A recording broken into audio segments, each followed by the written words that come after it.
So ngayon, good morning! Naabutan pa nga kami ng matinding traffic dito sa Marilao. Ang special nga pala sa araw na to is araw ng release ng sasakyan ng aming kliyente. Tapos ganito yung mahantungan namin. So yun nga, kasama naman namin yung aming client na nandito sila sa loob ng aming sasakyan. So kaya remind ko lang sa mga gusto mag-release ng sasakyan, please lang pakilaan yung oras nyo. Hindi natin alam yung mga gantong aberya.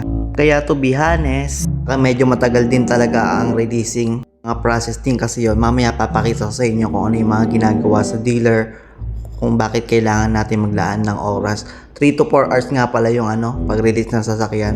Pero please lang, isama na natin yung mga gantong klaseng aberya na wag naman sana nating maabutan.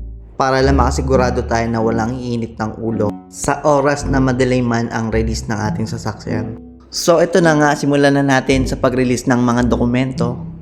Ayan, kung makikita nyo, may mga naka-ready kaming mga ID dyan na dapat pirmahan ng aming kliyente. So, itong hawak ko nga pala nito is chattel mortgage yan.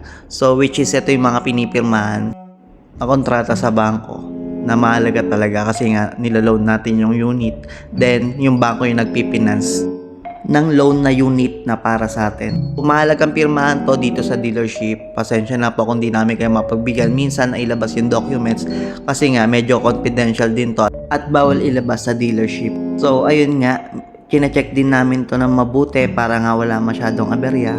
At may ibang kasabay pa nga naman tayo na magre-release ng sasakyan nila. So kaya ang kailangan lang natin dito is matinding pangunawa at konting kooperasyon lamang sa oras nyo. At may lalabas din naman kasi natin yung unit nyo after ng mga ilang taon. Hindi, joke lang. So yun nga, after na pagpirma ng kontrata, na ilabas na namin ang unit nila, Ma'am Gonzaga, is congrats nga pala sa inyo. At sa mga nagbabalak kumuha dyan ng sasakyan, ito nga pala yung aking calling card. Feel free to message me here or call. Thank you.